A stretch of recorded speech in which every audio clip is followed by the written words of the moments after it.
Taurus 23, the jewellery shop. Interestingly, Jones and Rudhyar approached this differently.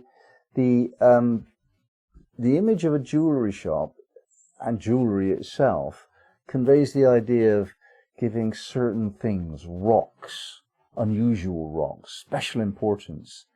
Diamonds, yeah, they have some importance within the industrial field, and so does gold, but that's not why we use them as indicators of wealth and tokens of money. Gold and diamonds and other precious jewels are made precious because of their scarcity and a sense they have of being bright and sparkling. And the reason why they have such importance in our minds and in our culture is because we give them that importance.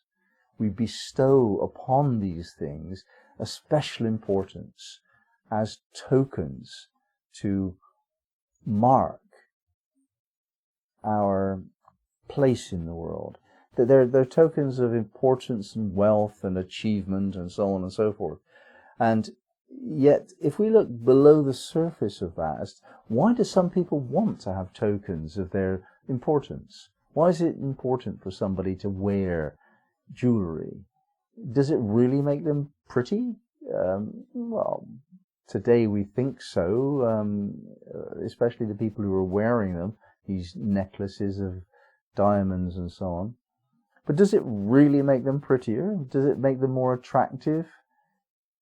It only does so because we've been trained in that way. Somebody wearing a diamond necklace would not be more attractive to somebody who had never seen a diamond necklace before. It is something that we've created. So we've created tokens of wealth and tokens of importance.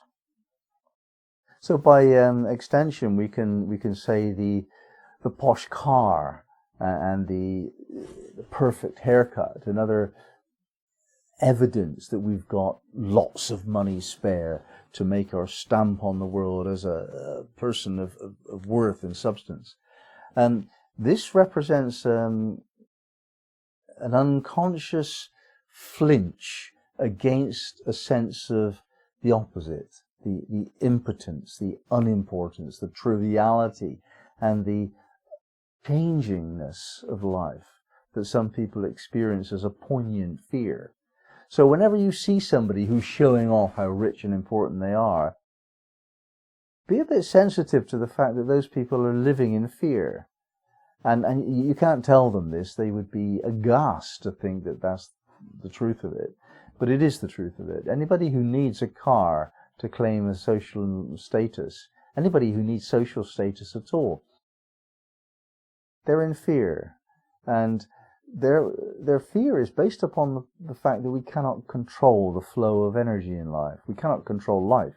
It's constantly flowing. What you have today, you have not tomorrow.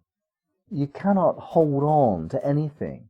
It's just water in your hands. You can't hold it. It flows away. Everything in life is like that. So holding something like a jewel to say, I'm rich and important and so on, it's trying to hold on to something which is actually past and try and push that into the future. Well, that's not helpful for a spiritual path at all. That's not the way forward, spiritually speaking. Now, Rudhyar takes a different point of view. He's saying, well, look, you find this lump of glass in the rock, and you see the potential in it, and you cut it, and you shape it, and you polish it, and you do a lot of work on that ugly piece of glass until it's so beautiful, so precious, so sparkling, that it represents the highest there can be represented in society. So he's focusing on the fact that we can take raw nature and turn it into something better. Take a garden. If you just take a wild field of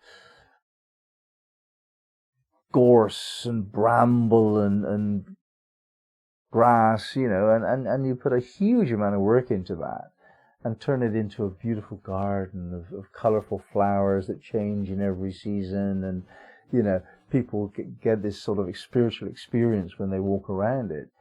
that's one way of improving upon nature, by gardening. Another way is to make yourself a better person. Your own nature is raw, it's animal-like, it's filled with passion and fear and anxiety about what might come to pass and so on. That's your raw nature. Well, improve upon that. You cannot expect to be a perfect person ever, but you can be better than you were last year, last week. Yeah. The way in which to do that is to try to do that.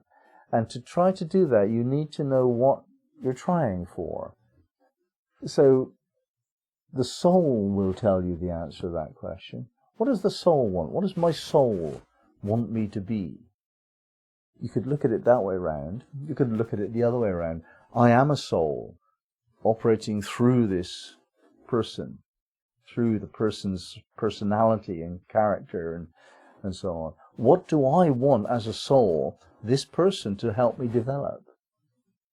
Ask the question that way around, and then you get the answer. Things are of no consequence at all. The opinion of other people really isn't of much consequence. What is of consequence is qualities.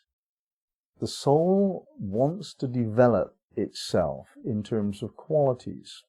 Qualities such as love and compassion and clarity and courage and wisdom, and there's 1,000 of them, and some of them will be important for you. So try and develop those qualities. How do you develop the quality of wisdom? Well, you put yourself into a difficult situation and you learn to cope. How do you develop the quality of compassion?